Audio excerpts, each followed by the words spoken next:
Ready for a deep dive. Today we're exploring something called verticality. Yeah, it sounds kind of technical. Right, like we're going to be talking about architecture or something. Exactly. But it's actually so much more than that. Oh, yeah, way more. It's about how we see the world, how filmmakers use it, and even how it can be used in therapy. For real. We'll Yeah. get into all that. Yeah. Our source material is an excerpt from an academic paper by Kristen Whissel, and she argues that verticality is like a secret language in film. It adds like layers of meaning. Yeah, an emotion to the Yeah. story. It's cool because it's not just movies we're talking about here. Right, We experience this verticality every day. totally. Just think about like climbing stairs or looking up at a skyscraper. Exactly. And Whissel uses this really interesting phrase. She says verticality choreographs the rise and fall of narratives. Okay, so break that down for me. What does that even mean? Okay, picture this. You're watching a movie, right? And a character is like climbing a mountain. You probably feel a sense of hope. Yeah, like they're going to reach the top, achieve something. Right. But then imagine that same character is suddenly falling from a cliff. Oh my God. Completely different feeling, isn't it? Yeah, my stomach would drop. Exactly. So what Whistle's saying is that directors can manipulate our emotions. Like playing with our feelings. Yeah, through how they use height in their films. It's more than just like pretty pictures then. Right. It's about connecting those visuals to what the characters are going through. Their struggles, their hopes. Their downfall even, sometimes. Wow, so it's like this visual metaphor for like the whole story. You got it. And you want to know the best way to understand this? Tell me. Let's look at some movie examples. Okay, I'm ready. All right, first up, Alfred Hitchcock's Vertigo. Hitchcock. Always a classic. Now, Vertigo is about a fear of heights, right? It is. How does verticality play into that? Well, on one level, it's about Scotty, the main character. Okay. And his really intense fear of heights. Hitchcock actually uses some crazy camera techniques. To make the audience feel that fear. Exactly. Like you're Yeah. right there with him feeling that dizziness. Is that famous zoom effect? Yes. The camera zooms in but also moves backwards at the same time. Oh, I've heard of that. It makes you feel like the world is kind of warping around you. It's brilliant filmmaking. So we're talking about literal fear of heights, Yeah, but there's also like a metaphorical falling happening. exactly. Remember how Whissel talked about verticality and a character's downfall? Yeah. Scotty's obsession with Madeline, well, it leads him down a really destructive path. Like his life is falling apart. His whole world starts to crumble, and Hitchcock uses verticality both literally and figuratively to really emphasize that. Wow. It's like way more than just cool camera tricks. Right. It's about using height to tell a deeper story. Okay. Wait, what's next? Let's talk about James Cameron's Titanic. Oh, Titanic. That sinking scene I know, right? stays with you.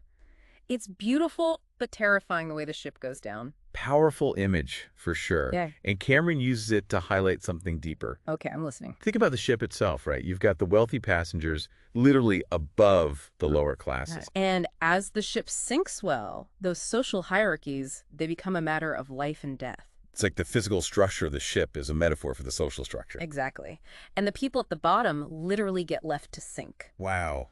And Whissel talks about that too, right? She does. She points out how Titanic exposes the selfishness of the upper class, especially those in power, So it's a commentary on social inequality. all wrapped up in this incredible spectacle of verticality. So we've gone from psychological thrillers to disaster epics. Yeah? What else you got? Let's stick with James Cameron for a second and talk about Avatar. Avatar. Pandora was just visually stunning. The floating mountains, the flying sequences. How about verticality? Right. And Cameron uses height to create this sense of awe and wonder. But he's also using it to explore themes of power, Yeah. Connection or relationship with the environment. Okay, I see that. Like the Na'vi, they're so connected to nature and they move so effortlessly through that vertical landscape. Exactly. Well, the humans, they're trying to exploit Pandora. And they seem way more restricted. Right. They haven't quite figured out how to move in that world. It's like the Na'vis understand and respect the vertical world, and the humans are still trying to control it. Yeah. And here's the really wild part, this whole idea of verticality. From film. Yeah. It's finding applications in a totally different field now, medicine. Whoa, really? How does that work? Think about it. Lots of people are afraid of heights, right? Yeah. Acrophobia Yeah. can be really tough to deal with. So researchers are using virtual reality or VR. To help people get over their fear. Exactly. That's so cool. How does VR do that? Well, VR lets you create this safe environment where people can experience heights without actually being in danger. Okay, so like baby steps. Yeah. But then how does that help them in real life? Right. It gives them a sense of control. In VR, they can pause, take a breath, try again. So it's like they're directing their own experience with verticality. That's a great way to put it. They're literally rewriting their relationship with height. And yeah, in a safe space. So it's a really powerful tool for therapy. This is blowing my mind. We've got this super high-tech thing, VR, Yeah. using this really old idea about verticality from film. Yeah. That's crazy. It is. It's like we've come full circle. Filmmakers were tapping into something fundamental about how our minds work. Uh-huh. And now science is using those same principles to help people. It makes me think about all those times I've felt that rush of anxiety watching a movie. Yeah. Like when a character is about to fall from a building or Oh, something. really? It's like my own fear of heights is being activated through the screen. And that just shows how powerful these visual metaphors can be, right? Yeah, we're not just passively watching. We're experiencing the message with our whole bodies. This is a lot to take in. We've covered so much ground already. Yeah, we have. I think we need to take a quick break to let it all sink in. Good idea. We'll be back in a flash. We're back and still talking all about verticality. Before the break, we were getting into how VR is being used to help people get over their fear of heights. Yeah, it's pretty amazing how technology is being used in therapy these days. I know. It really shows you how an idea from film theory can have real-world applications. Absolutely.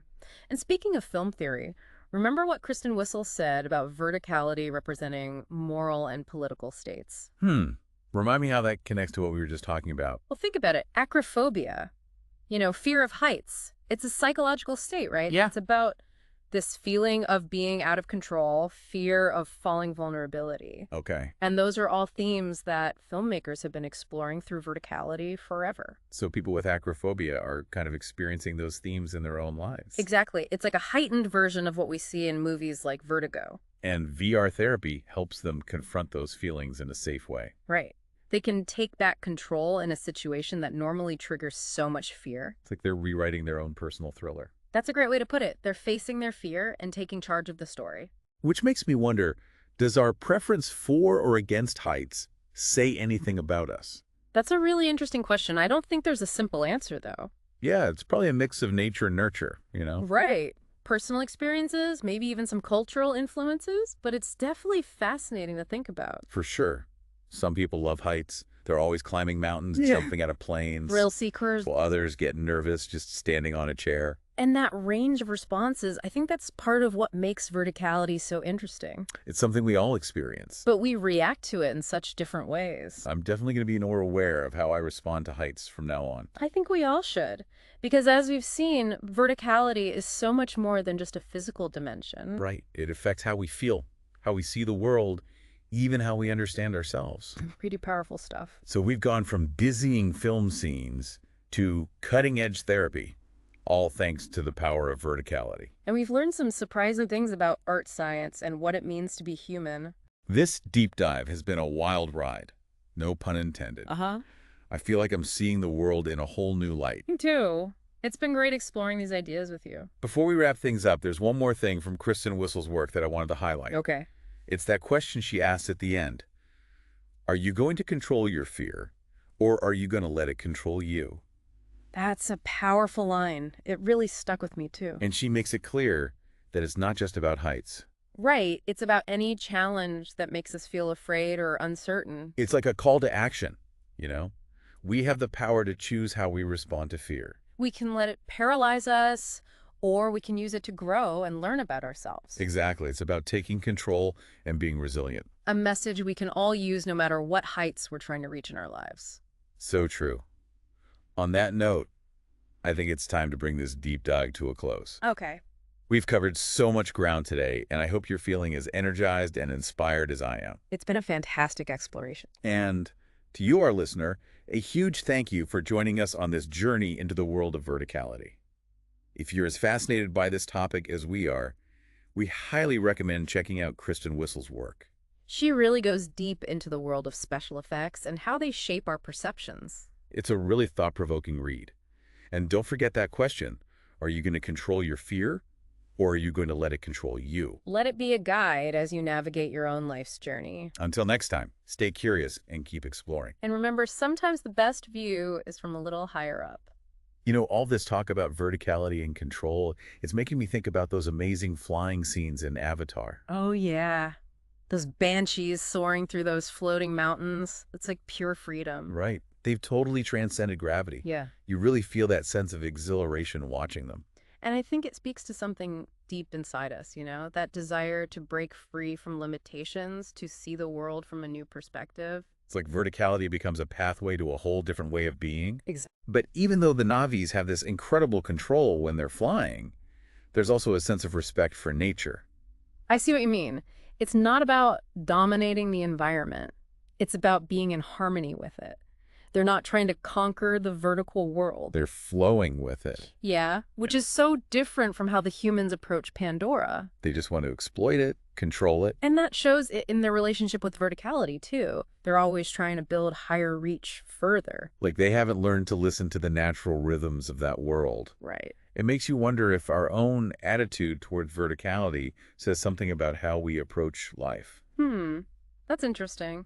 Like, are we trying to control everything, or are we willing to let go a little? To trust the flow. I think it goes back to what Whissel was saying about verticality reflecting our moral and political states, Yeah. but it also reflects our psychology, our anxieties, our aspirations. It's like verticality is a giant mirror. Reflecting back all our beliefs and fears and hopes. Maybe by paying attention to how we react to it, we can learn something about ourselves. That's a great point.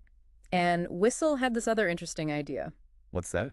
She said, the experience of verticality is always mediated by technology, perception, and imagination. So it's not just about the physical reality of height. No, it's about how we interpret it, how it filters through our own experiences. It's subjective. Exactly. And that's what makes it such a rich concept. It's a window into our psychology, our culture. This has been such an eye-opening conversation. I know, right? I feel like I'm going to be seeing verticality everywhere now. Me too. It's everywhere once you start noticing it. Well, I think it's time for us to start our descent back to ground level. Aha, I like that. A huge thank you to our expert for taking us on this amazing journey through the world of verticality. It's been a pleasure. And to you, our listener, thank you for joining us on this deep dive. We hope you've enjoyed the ride.